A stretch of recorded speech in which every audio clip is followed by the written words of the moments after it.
Salut tout le monde, j'espère que vous allez bien. Nous sommes le groupe de KLM Team, étudiants en 3e année informatique à l'université de Douala. Tout au long de notre vidéo, nous allons vous présenter notre projet basé sur l'intelligence artificielle dans l'amélioration des compétences des étudiants aux examens. L'amélioration des compétences des étudiants. Pourquoi l'amélioration des compétences des étudiants? Généralement, nombreux sont les étudiants qui rencontrent des difficultés à valider certaines unités d'enseignement lors des examens. Ces difficultés sont liées à plusieurs facteurs tels que la gestion de leur emploi de temps, leur nutrition et même parfois le niveau d'études des parents. Dans le but de réaliser notre modèle pour régler la problématique posée, de prime abord, nous avons téléchargé une dataset sur Kaggle. Ensuite, nous avons développé le modèle grâce à ces données et au notebook de Jupyter. Là-bas, nous avons effectué l'analyse exploratoire des données pour mieux les comprendre. Après, nous avons nettoyé nos données, c'est-à-dire trouver les valeurs manquantes et les aberrations.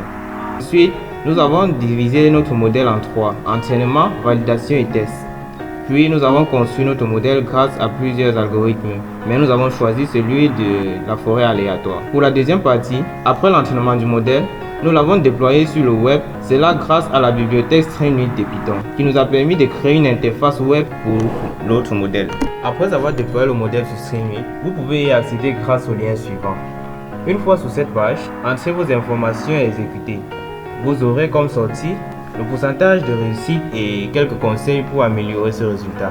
Nous allons vous montrer un exemple pratique tout de suite.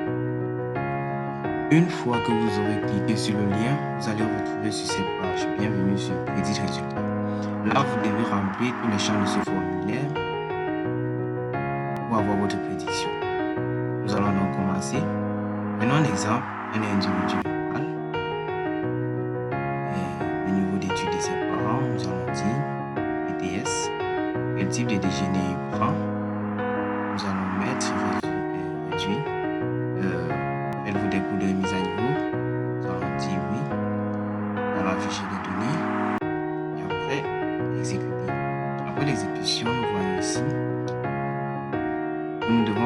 Nous avons 50% de chances de réussir. Le modèle mathématique couramment utilisé pour les forêts aléatoires lors de la classification est l'algorithme CART, qui signifie Classification and Regression Tree, qui repose sur des arbres de décision.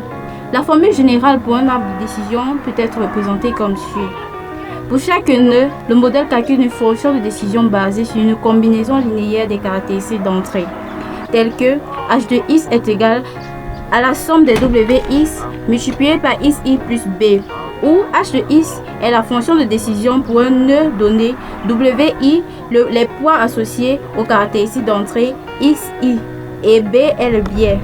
Ensuite, la sortie du modèle est déterminée en appliquant une fonction d'activation à la fonction de décision, par exemple la fonction sigmoïde pour les problèmes de classification binaire, tels que y est égal à un certain alpha de h de x, où y est la sortie prédite et alpha la fonction sigmoïde.